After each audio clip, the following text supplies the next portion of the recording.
Good morning, good afternoon, good evening. I'm not sure what time of day it is when you're joining me, but I'm glad you're here. Let's get started on Module 1, which is all about systems.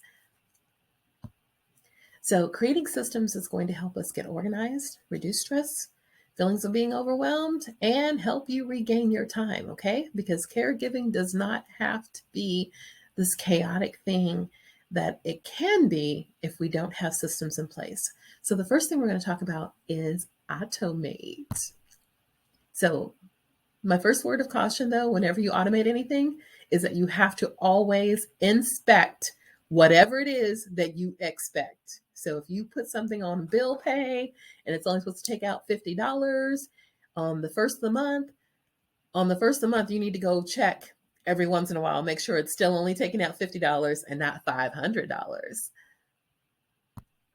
So with automation, there's a lot of things you can automate. For me, the quickest and easiest things to automate were my bill paying, shopping, medical, as well as security. So let's kind of break those each down and look at those.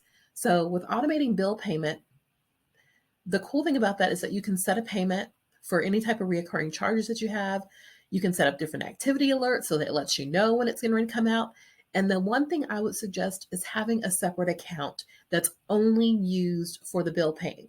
Because if you have it in your major account and say they're only supposed to take out $50, but they take out $500, if you needed that $500 for something else, that could create one of those kind of situations where you're like, oh, Lawanda told me to inspect whatever it was that I expected.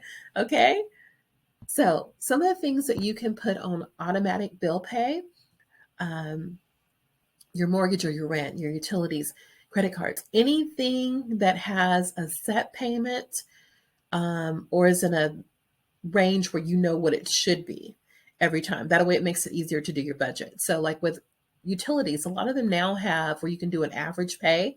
So if your average electric bill is around $150 a month, you can actually set it up where it only takes out that $150. And then if you want to pay more, you can always do so. The same with your credit cards. If your minimum payment is $25, you can go ahead and pay that, but you can always pay more or even pay it off. You can always go back and modify these. That's what I love about auto pay is that you can set it up at the minimum, but you can always go back and add more later. Shopping. I love automating shopping because one, it saves me so much time. I use different apps to do that.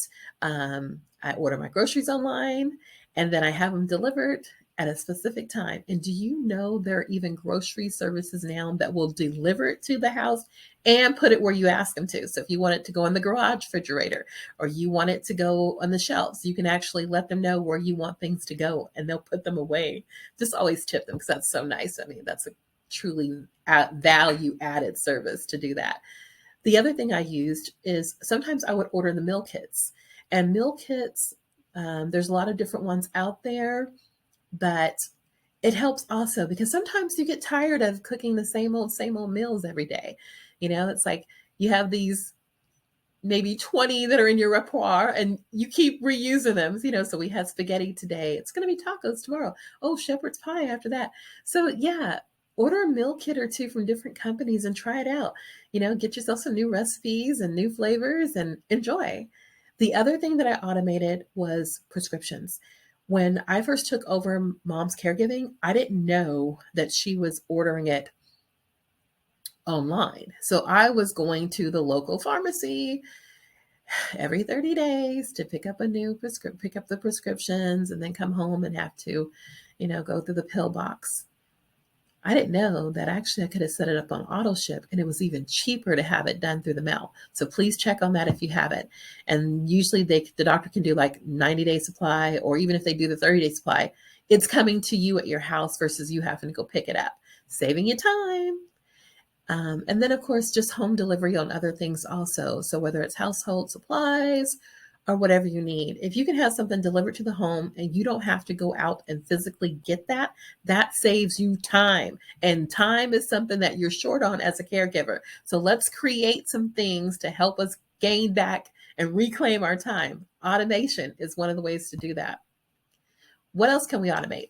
Medical. So like I said earlier with prescriptions, I was doing it where I was going to the pharmacy to pick it up, but they can create prescription packs for you. And with a prescription pack, basically it has everything they need in there. So they can do it where they have it where it's like a pack for the morning, a pack for the afternoon, the evening, and it's all nicely situated for you so you don't have to deal with that.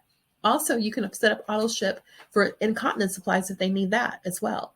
And my favorite is telemedicine, because sometimes you just have some questions about things and don't necessarily need to take your loved one into the doctor. One thing I have found out with telemedicine, though, is that they're great for consulting to find out, do I need to go to the hospital right now, or is this something that I have to wait till tomorrow? Because a lot of times, if the adult that you're caring for is over 50, they're going to say, I think this is that. And I think you should go to your primary care or emergency care and run some tests just to make sure what we're looking at, because a lot of times things can be disguised as one thing and it's actually something else. So it's nice to have it, though, because then you do have someone you can consult, like a nurse on duty. But sometimes you're still going to have to end up taking them in, but at least they can kind of give you a little insight to what you need to do immediately. The other thing you can automate is security. So mom had dementia, so she was always trying to escape. So having motion sensor cameras in the house helped me keep up with her. So like if I was just trying to make dinner and she's roaming around the house, I could just have on my cell phone and look through the cameras to see where's she at, what is she getting herself into now. But also with that, with security, you can also do some different things for like fall detection as well as fall prevention. So if they tend to get up out of the bed at night, you can actually put alarms on their bed. So if they get up out of the bed, so that you can know if you need to get in there to help or assist them, or just let them know, hey, get back in the bed. It's not time to get up right now. You can also do GPS trackers where you can have on their phone if they happen to carry a phone still, or you can even put them on in their purse if they carry a purse, a wallet, or the newest ones, which are really cool, where you actually tie it and put it into their shoes, where it's like on their shoestrings, so you can know where they're at, especially if they're a little bit of a wanderer. So automation can help you work smarter than a smartphone, okay? Because the thing is, time is of the essence, okay? Especially as a caregiver, you have so much already on your plate, so many things to do, and guess what? You need to maximize your time. The best way to do that is to create a system and automate as many things as you possibly can, because automation will help you reclaim your time, okay? Your daily routines matter, and whatever it is you're doing on a daily basis, look through there and see if there's some type of system that you can put in there as far as automating things where you have the system do it for you rather than you having to do it, okay? I want to thank you for joining me for this first part of Systems on Automation, and I'll see you in the next video. Have a wonderful day and a virtual hug to you until I see you again.